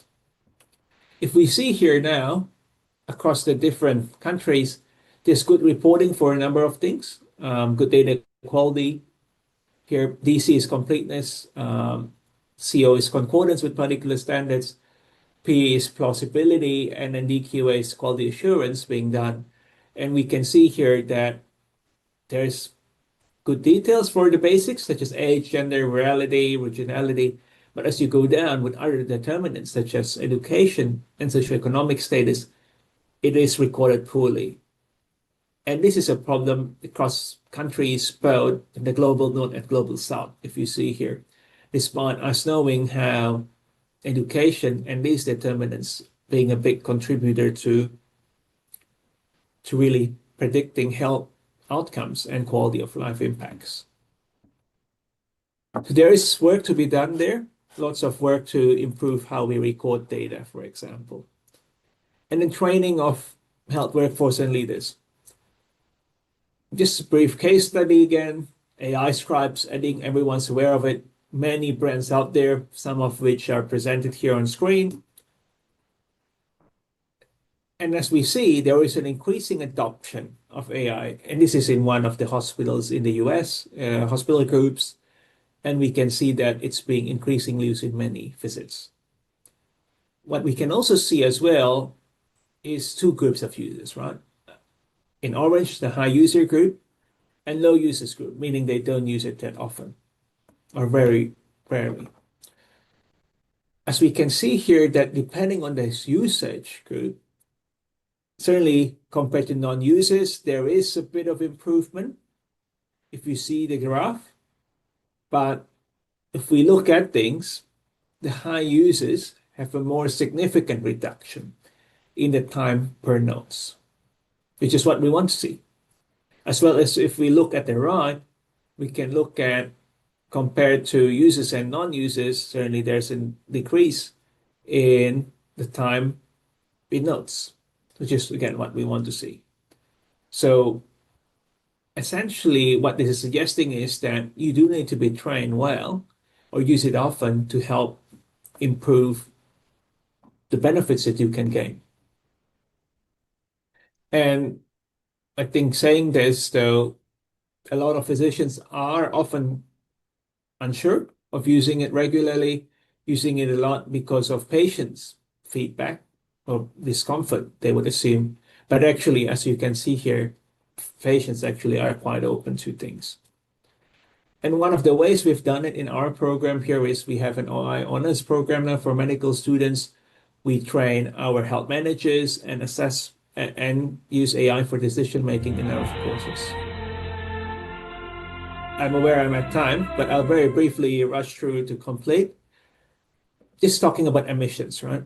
So training an AI model is high in emissions if we think about it, but when we use things for certain things, for example, if you can see on the right, actually it can be more efficient for certain things. And that is where we need to think about where it is we can use AI the best and where should we still have humans and other manual processes in place. Just for example, on the right, ChatGPT, DAL-E, they have far significant lower carbon footprint than a human, for example, be it in India, be it in the US, doing the same stuff. Certainly, I wouldn't say the quality is comparable for everything, but there are certain things where we can think about AI being efficient, such as scribing. And how we can reduce emissions, there's a few things: energy efficient algorithms, small models, optimize them a bit more, shift infrastructure, and remove unnecessary silos and sunset low value applications. I think just as a closing, sustainability is healthcare's business. I think we need to remember that it is not the business of others, it is also the business of the health system. Thank you and happy for any questions. Yeah, thank you, Dr. Anthony, about the presentations. I think it's quite interesting because it's not only linking about the healthcare, but also how link the healthcare, environmental health, and digital health, not only improving diagnosis, but also the clinical outcomes and reduce harm. Our environment. So I think this is also one of the issue, a global issue related to the environmental health. And let me summarize in bahasa Indonesia. Jadi yang disampaikan oleh Dr. Anthony ini sangat menarik karena tidak hanya sekedar menggunakan teknologi digital untuk pelayanan kesehatan, tetapi juga bagaimana memberikan outcome tidak hanya untuk kesehatan ya, tetapi juga untuk mengurangi bahaya dari kesehatan lingkungan. Nah, tadi sudah ada beberapa contoh yang disampaikan oleh Dr. Anthony, fokus pada environment, dan mungkin tadi ada beberapa pertanyaan ya, apakah AI itu sudah digunakan di tempat kita? Ini salah satu isu yang menarik karena terakhir saya ikut MedInfo di 2025, itu mayoritas dari topiknya itu berkaitan sama AI. Tetapi juga ada tanda kutip ya tadi di slide-nya Dr. Anthony yang terakhir, bahwa kita juga harus karena ternyata ada isu yang kaitannya dengan carbon footprint yang mungkin akan mengganggu lingkungan ya gitu ya kira-kira. Nah baik, saya kira all the presenter already present presentations, and give applause to all of our presenters. And now we're moving to discussion sessions, and I know that there are several questions already put in the chat box. Maybe we can start from the chat box. Can you show us in the screens about the questions? Yes, thank you. And we also invite you to raise your hand if you want to speak directly at the Zoom room. And please raise your hand in the buttons, and then after we discuss the question in the chat box, and then we moving to audience who raise their hands. Okay, there are three topics related to the questions of the today panelists, and one related to the infrastructures, and second related to the how to adopt in national levels or regulation, and the related to the standard data and data quality. Let's move to the first themes of the questions. There is Mr. Yusuf from Stikas Majapahit asking about how should data security infrastructure be managed in a health information systems, and what key components need to be prepared. And there is also a question related to the infrastructure. Is there any infrastructure requirement for adopting ODC? I think we start from the Professor Jason's. You may answer once or all the questions related to the infrastructures. Professor Jason's? Yes, thanks for the important question, and I will give you a short answer, and then maybe Soli can also support to make up the others. Okay, for these two questions, I think the most important, the biggest concern from the hospital data owners, maybe there are two. One is patient privacy, and then the other one is data security. About patient privacy, because all data which could be mapped or converted to OMOP should be de-identified. So we cannot identify any one of the data from about their real name or information. So this is the basic strategy made by Odyssey for the patient privacy, and the data should be used to release or be used by the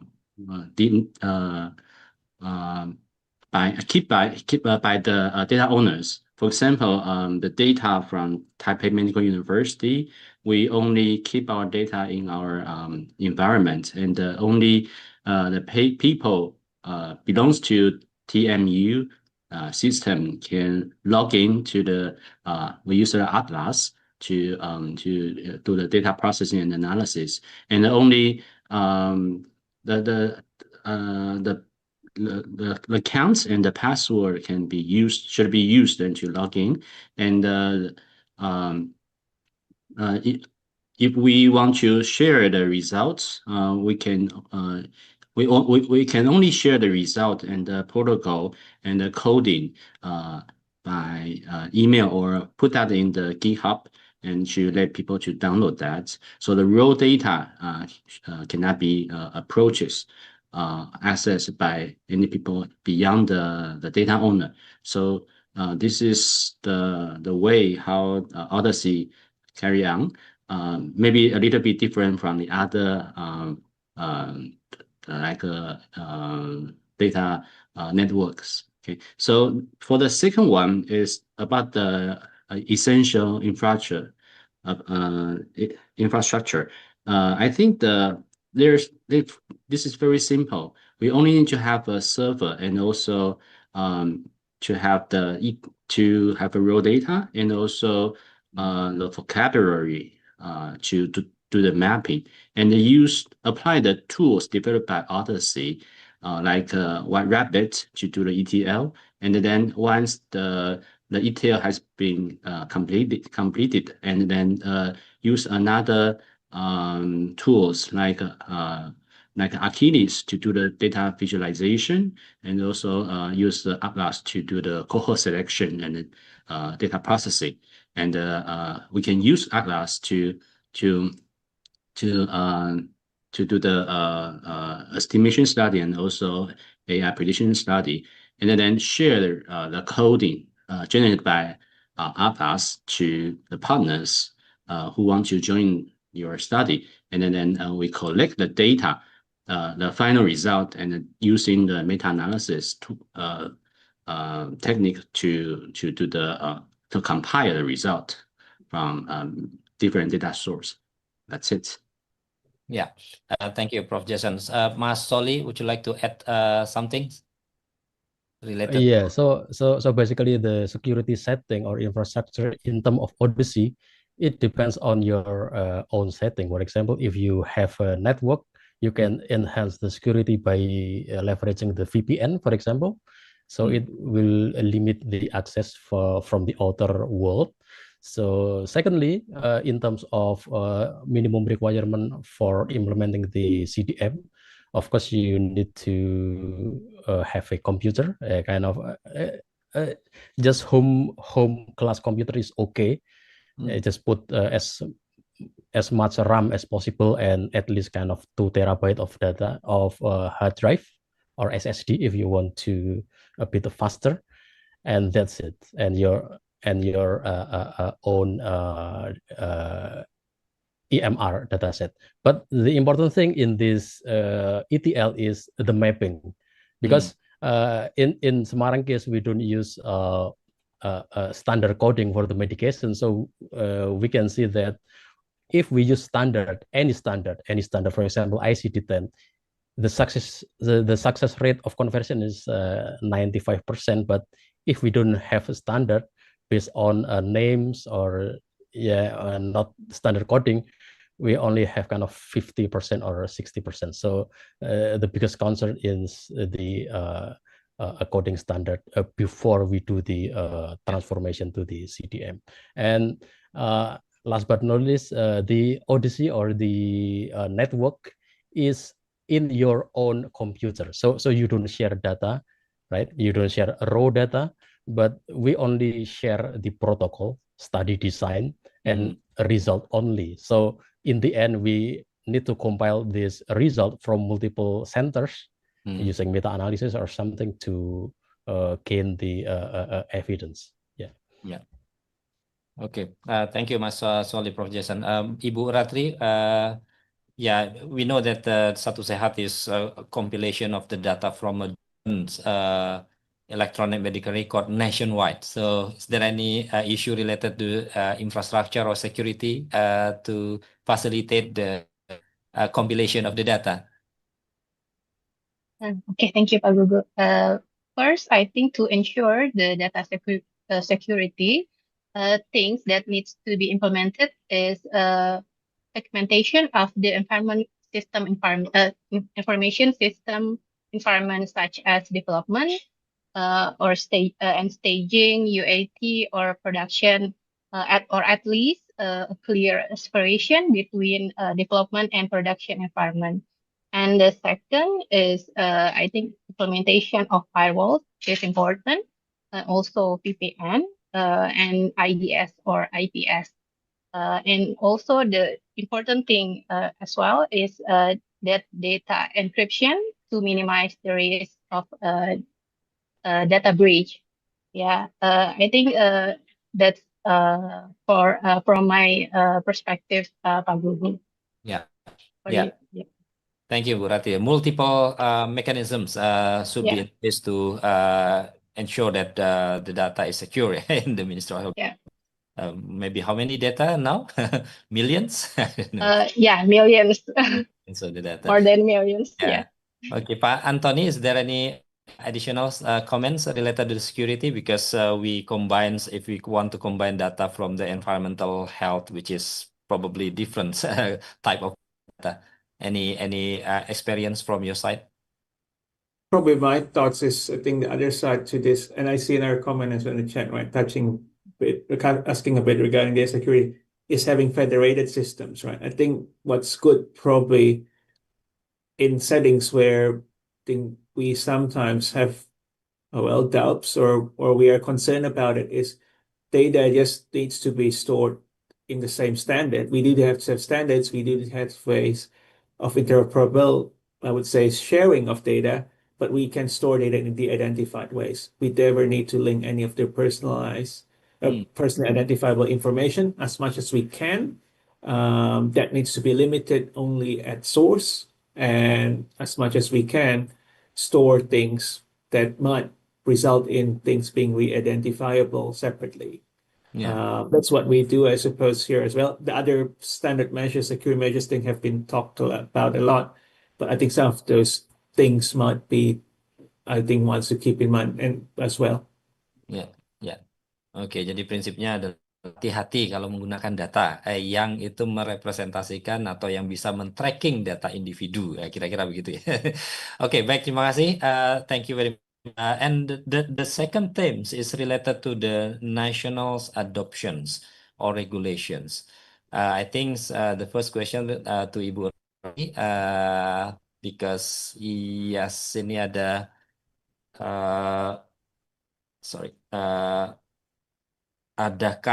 sudah adakah infrastruktur atau mungkin pendekatan, is there any approach that already in place to use data in the Ministry of Health, as there are many data coming from the health facility, and then is there any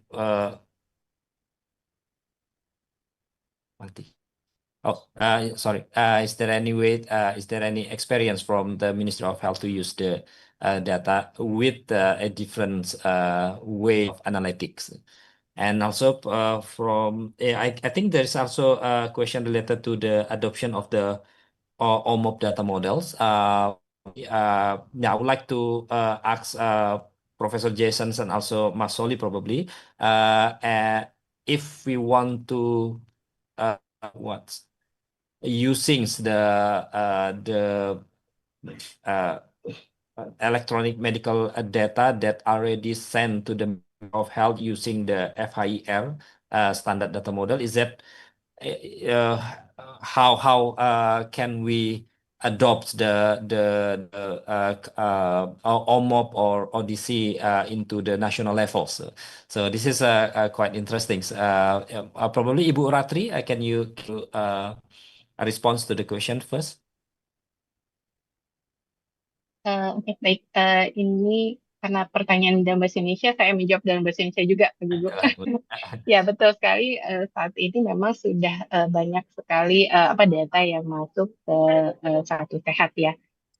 Jadi memang itu perlu kita siapkan juga strateginya bagaimana khususnya ini tidak hanya kan tentunya data tidak hanya kita kumpulkan tapi juga untuk tentunya penting untuk kita bisa memanfaatkan data tersebut dengan tepat dan juga aman. Nah ini Kemenkes dari sisi tata kelola juga kita sudah menyiapkan beberapa kebijakan gitu ya. Salah satunya juga untuk pengamanan data kami tentunya mengacu ke Undang-Undang PDP gitu ya.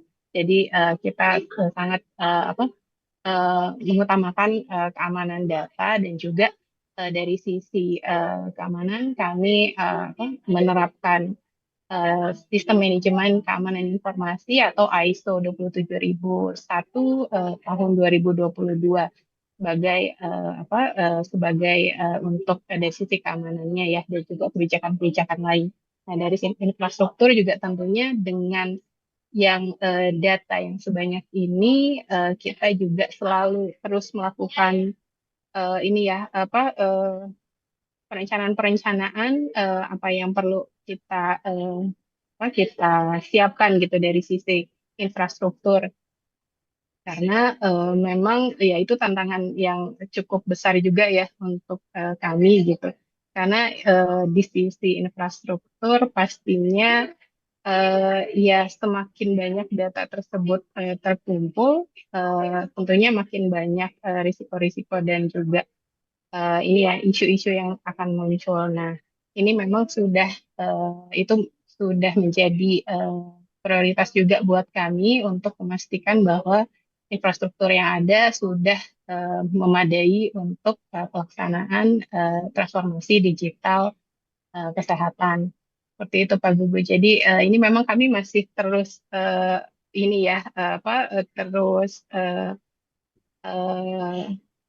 berintrospeksi gitu ya. Jadi untuk kedepannya agar semakin baik dalam mewujudkan transformasi digitalisasi teknologi kesehatan.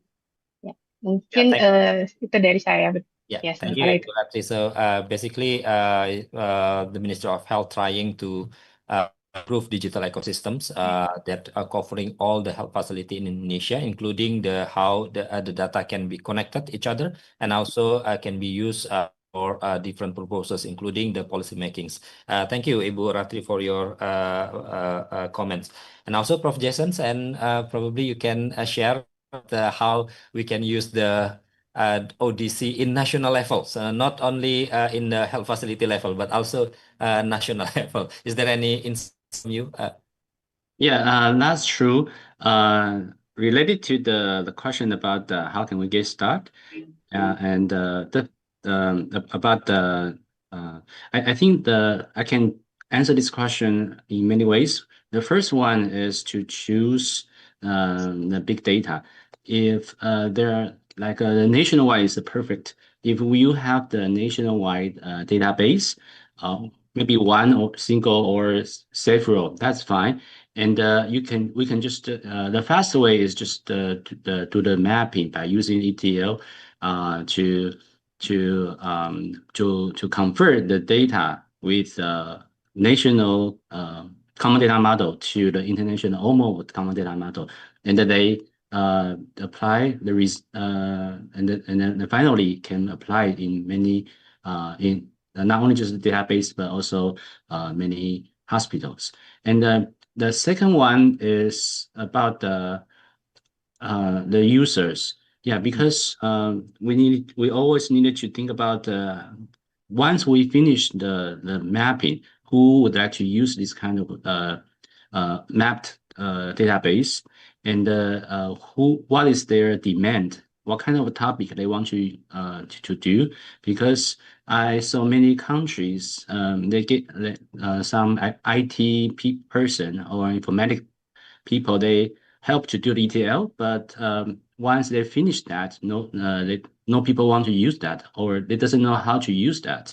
So that's why others also not only just to set up the common data model, but also develop many tools can help us to support to do the data about the study to generate the real world evidence. So try to identify the data users. Maybe they are physicians, and then maybe they are researchers from the university, and they what is their needed, their expectation. We can also think about this. About the data type, we always start from the structured data. Because those are much easy to do the mapping, and that is the start, the core of Odyssey exactly. So Odyssey is not just finish all type of mapping. They are developed in the process of developing. Like recently, they have the more and more new chapter to think about how to map the genomic test results, and also to do the like cancer, because cancer study, oncology study is much difficult. So start from the simple structured data, and to put that difficult data like genomic data or image data later on. So that we can make sure that we already have a first-hand initial mapping, and then we can try to add more and more different data type to do the mapping. That's it. Thanks. Yeah. Okay. Thank you, Professor Jason. Pak Soli, is there any additional comments? Yeah, actually, for the minimum requirement to convert the data set into CDM, actually pretty basic, right? Because we need the patient data, and also we need the visit data, we need the diagnose data, and also medication data. Only 4 basic tables are required to convert to the OMOP CDM. Jadi harus ada pasien, harus ada kunjungan, harus ada kode penyakit, dan harus ada kode obatnya, dan juga jumlah obatnya yang dikonsumsi. It's advisable at least you have kind of 5 years, because most of the study need to track the cohort along the time. Yeah. So the minimum is just 4 tables: patient, visit, and also medication, and also diagnosis. Yeah. If you have more data such as measurement or laboratory tests, it will be better. Yeah, but start from simple. You just need only 4 type of basic data. Okay. Yeah, start from the simple ones. Yeah. And Pak Anthony, one question related to the principle of green AI. How can be integrated into national policy, or maybe I don't know. In Australia, is there any experience that environments and health sector is already connected, or is there any policy that available that we can also look as a reference for our national to be adopted? Yeah, it's a very good question, right? a lot of policies regarding AI so far has been focused on the data centers, right? To be honest, if we are to say greening, because that's where the biggest contribution to AI emissions often comes from, all this processing that's happening. So a lot of that has been shifting to renewables, shifting design to help with, for example, having it on canals. I think we've seen now a few data centers being submerged underwater, right, as well, to improve cooling costs and reduce emissions. So those sort of things are there. But I think for Indonesia, what's probably more important is the other parts to it, right? How we use AI in a sustainable manner, focusing on AI being used for the right purposes, AI being used as well at the right scale. I think there's too much focus on using often large language models for everything. They are very computationally intensive. There's many things we can do on the edge, such as using smaller language models. Now, studies using tiny ML, for example, is becoming quite of interest to many, including for our group. So focusing on those sort of use case, it need not be so fancy and complex. What actually is often needed is simple, sometimes even rules-based decision support on the ground that improves practice. And that doesn't require too much computation resources, doesn't take up as much of those cloud-based stuff. You don't need cloud even often, right? You can do it on the edge. So doing that, actually, reducing low value care as well, as discussed earlier, probably is the biggest contributor to making things greener than thinking about all these other policies, from my perspective. Yeah, I mean, from an Australian perspective, I would say we've been focused more on that, which might not always be the right thing to do, I suppose. But I think that is a government area. But in practice, a lot of our work, I think, for example, research and people on the ground has been seeing where we can bring most value from AI. That's actually the way we are seeing things go green. Yeah, yeah, yeah. Yeah, starting from the research, I think that's the key, to before come up to the policy. I think we are here. Many of our participants also from the university. I think, yeah, there is a lot of opportunity to work with the AI and also connecting with a different data source to be to support the policy. Yeah, I think we have last session of the discussions. There is a topic related to the standard data and data quality. Can you show yes? Still, ODA becomes the main topic today, and there are several questions related to because Indonesia at the moment already adopt the FIR for interoperability, and is there any way to including the or the ODC standard into this kind of environments? I think almost similar what the previous questions. But any comments, Professor Jason? I think this is for, oh, sorry, but I can give you a very short. Odyssey has already developed the mapping between the fire and the OMOP, so we can take the tool, apply for the tool of develop that, and also we also need to have a local vocabulary in Indonesia about the mapping. Okay, so that's why I think to compare these two, you guys can to finish that. Actually, in Taiwan, we also start to do this one to map the fire to OMOP, because more and more hospital they transfer their format to fire recently in Taiwan. That's Yeah.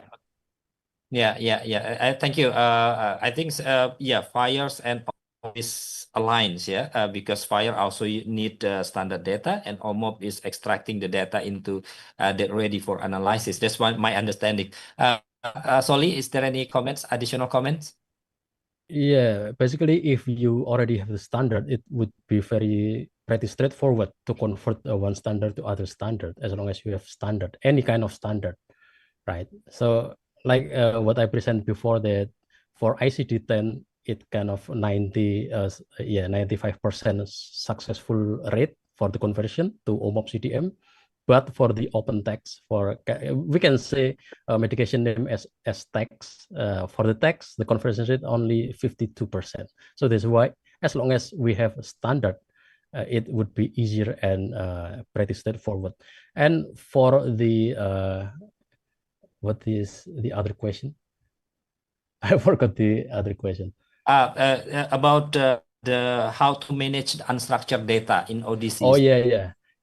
Actually, in Odyssey CDM, we have a node and NLP in our CDM standard. So if you want to do NLP analysis, we can do that in Odyssey also, but not many parties do this text analysis as of now. So it's still we still have many opportunities to do the text analysis in terms of Odyssey. Yeah. Okay.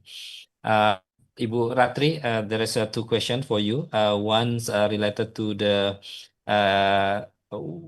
you mentioned that we already adopt SNOMED in Indonesia.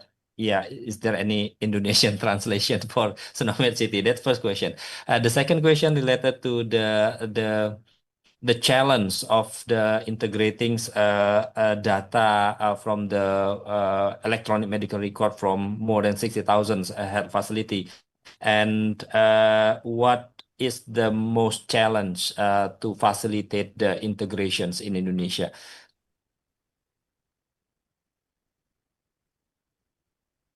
Ya, oke. Baik, pertama pertanyaan terkait dengan SNOMED City. Ya, ini Kementerian Kesehatan sudah menginisiasi penerjemahan kode SNOMED City ke dalam bahasa Indonesia sejak dari tahun lalu ya. Jadi tentunya kalau kita melihat kode SNOMED City yang ada ratusan ribu kode. Ini kami mulai menerjemahkan kode SNOMED City berdasarkan dari use case modul-modul use case yang sudah dibuat oleh Kementerian Kesehatan, dan ini tentunya didukung oleh para tim ahli yang salah satunya ada Pak Guardian di situ sebagai salah satu anggota penerjemah SNOMED City ke dalam bahasa Indonesia. Nah, untuk yang kedua, mungkin ini tentunya tantangan sangat banyak ya gitu ya. Salah satunya adalah kemampuan infrastruktur yang tentunya beragam dari fasilitas pelayanan kesehatan di seluruh Indonesia gitu. Jadi di kota mungkin sudah infrastrukturnya sudah memadai, sudah menggunakan RME, tapi tentunya karena kita Indonesia Raya, ada perbedaan di saudara-saudara kita yang di daerah, khususnya di daerah timur gitu ya. Jadi itu mungkin salah satunya adalah infrastruktur. Lalu juga dari sisi kemampuan sumber daya manusia itu tentunya masih selalu menjadi tantangan gitu, karena dari sisi tim IT-nya itu tentunya perlu kemampuan untuk melakukan mapping sesuai dengan standar FHIR dan juga standar terminologi yang sudah ditentukan. Nah, berikutnya ini masalah lainnya adalah konsistensi dalam pengiriman data. Sebenarnya sudah cukup banyak gitu ya yang sudah fasilitas pelayanan kesehatan yang sudah mengirimkan data, tapi belum konsisten dalam pengiriman datanya. Nah, itu mungkin perlu dorongan gitu, bagaimana agar mempertahankan konsistensi dari pengiriman data, tentunya karena ketika belum lengkap, belum keseluruhan data pasien yang dikirimkan oleh fasilitas pelayanan kesehatan, tentunya ini juga akan mempersulit ketika kita untuk bertukar data gitu. Jadi pertukaran data antar pasienkes tentunya tidak akan berjalan optimal ketika data-data pasien itu belum dikirimkan ke satu sehat. Mungkin itu dari saya, Pak Gugus. Terima kasih. Okay, thank you, Ibu Rat. So I think there is an effort to translate in SNOMED City into Indonesians, and then the second still, even though that the regulations and also standard in place in Ministry of Health, but still when we come to the health facility level, there is an issue related to the infrastructures, the facility things like mapping, like Professor Jason mentions, and also Masori mentioned, mapping is a never ending a story, I guess, related to the challenge of the implementation of digital health. So I think we already, more than expected times, and I think I would like to this discussion sessions. There are three important messages in here. One related to the standard is data is very important, and the second we not only stop until the data collection, but how to use the data, especially the clinical data, for analysis for better decision makings. And the third, and when we want to use the data, we have to understand what kind of the decision or what kind of the question that we would like to answer. I think that three message not cover everything, but we give applause to all our presenters, and thank you very much for your insightful presentations. And I hope that all of our audience can learn more about these sessions, and then to aspire to conduct a research or to conduct digital implementation in their organizations. Okay, thank you very much. I give it back to Mas Rizky, the MC. Mas Rizky, please. Okay, thank you, Dr. Guardian, for your in this discussion, and thank you for all speakers and all participants for the insightful presentation and discussion. And I will share about our MOC program. Our MOC program for Module 1 is already available on Gamel, and for Module 2, Artificial Intelligence and Machine Learning in Healthcare, Module 3, Challenges and the Future of AI in Healthcare will be available from 20 October until 21st of November 2025. And don't miss our upcoming webinar in Hot Talks on 7 November 2025 with the theme Scaling AI in Health Insurance, Learning from Open Image Foundation and Fraud Detection. And you can access the Gamel e-learning platform through the QR code, and if you have difficulty to access the Gamel, you can scan the QR code to Gamel account support. And before we officially close this webinar, let us capture in this moment through a group photo session. We kindly invite everyone to turn on your camera and get ready for a quick screenshot. There are 6 slides. Please open your cam, all the participants.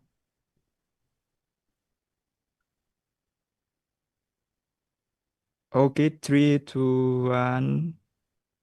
Okay, next slide. I will wait for a second. 3, 2, 1. Okay. For next slide, I think it's already done. Okay, and for next seminar Rabuan will be conducted on 22nd October with the topic peran penting rumah sakit daerah sebagai rumah sakit pendidikan tenaga medis. And on behalf of the organizing committee, we would like to thank you to our speakers, moderators, and all the participants for your valuable time and contribution. We hope today's webinar has been meaningful and inspiring for everyone. Thank you again for joining us. We wish you continued success and health. Okay, see you.